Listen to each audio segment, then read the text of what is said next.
লাউ নিয়ে এসেছি আমি আজকে লাউ দিয়ে আর কই মাছ দিয়ে পাতলা গরমে ঝোল হবে। এবার লাউটাকে কাটবো।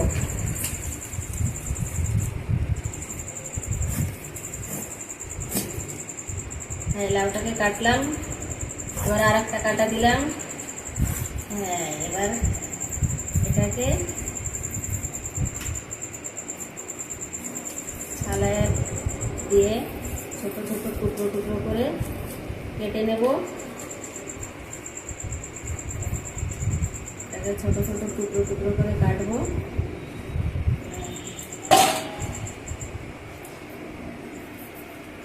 লাউটা কি সুন্দর! এটা আমার ছাদ বাগানের লাউ। ছাদ বাগানের লাউ গাছ হয়েছে, সেই ছাদ বাগানের লাউটা।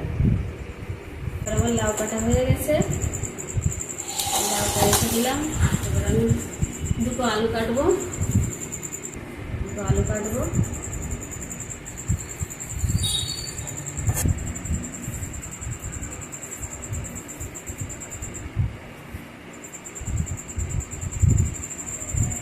আলুটাকে ছোট ছোট করে কেটে নিয়ে আমার লঙ্কাটা কাটা হয়ে গেছে।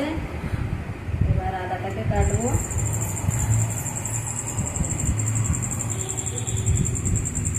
এবার আদাটা কেটে নিয়েছি। আমার লাউ কাটা হয়ে গেছে, আদা লঙ্কা কাটা হয়ে গেছে, আলু কাটা হয়ে গেছে। এবার মাছ কাটবো। মাছে একটু ছাই লাগাতে হবে, নাহলে জ্যান্ত মাছ কাটা যায় না, সরে যায়, লাভ দেয়। একটু করিস না তো।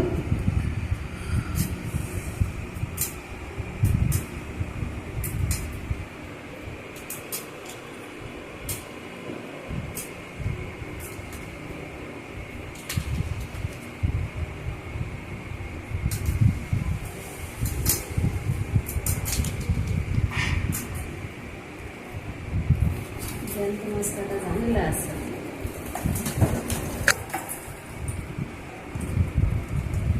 বেশি ধুতে হয়ে গেছে।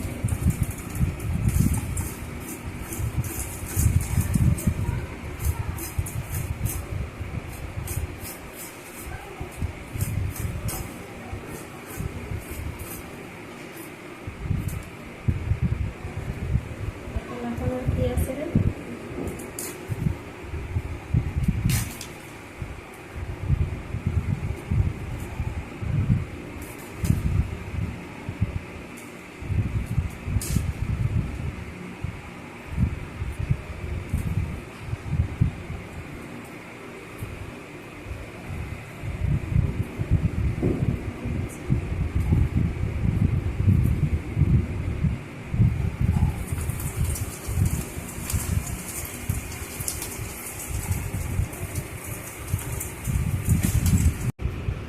ওই মাছগুলো প্রায় কাটা হয়ে গেছে, আর একটা আছে, এটা কাটলে আমার মাছ কাটা হয়ে যায়।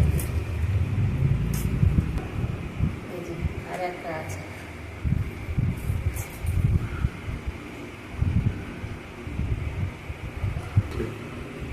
ওই মাছের জান কি আর এমনি এমনি বলেছে লোকে? সহজে মরে।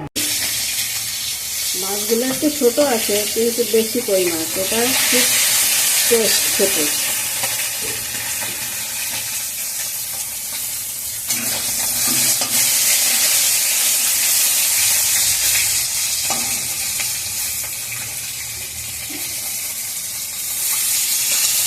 মাছগুলো ভাজা হয়ে গেছে, এবার আমি তুলে দেবো গ্যাস কম করে দিয়ে।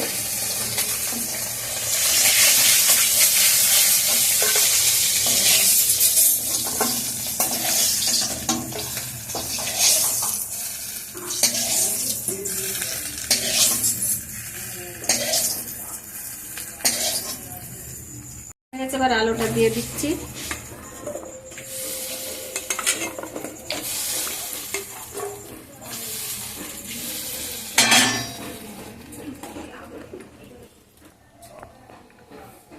এবার আমি লাউটাকে দিয়ে দিলাম।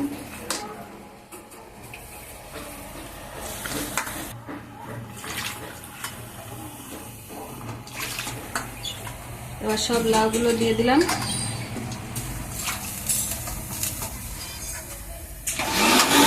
একটু ঢাকা দিয়ে দেব, আস্তে আস্তে ওটা সিদ্ধ হোক, তারপরে দিয়ে দেখবো লাউটা কত সিদ্ধ হয়েছে।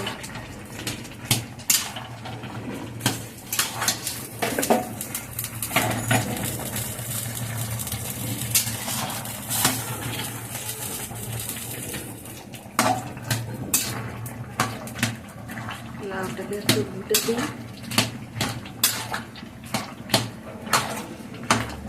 আর লাউ সেদ্ধটাকে ঢেলে দিয়েছি।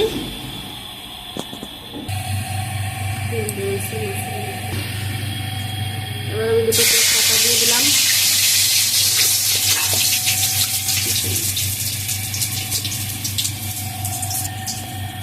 কটা জিরে দিয়ে দিয়েছি। আর এবার দেবো আমি একটু রাঁধুনি ফোড়ন। লাউতে খুব সুন্দর ঘ্রাণ আসবে।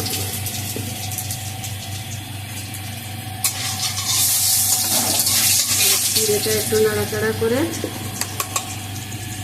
এবার বেটে রাখা মশলাটা দিয়ে দিলাম। আদা বাটা, জিরে বাটা,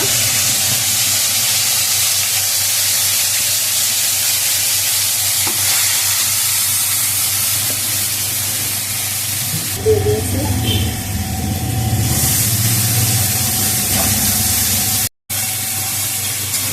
লাউটা ঢেলে দেবো।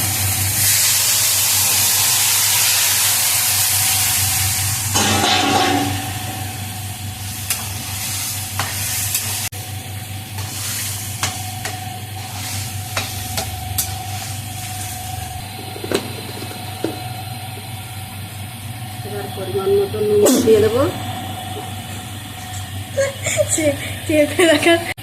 দেখুন মায়েরা কি সুন্দর কালার হয়ে এসছে। এবার আমি একটু হালকা চিনি দিয়ে দিলাম।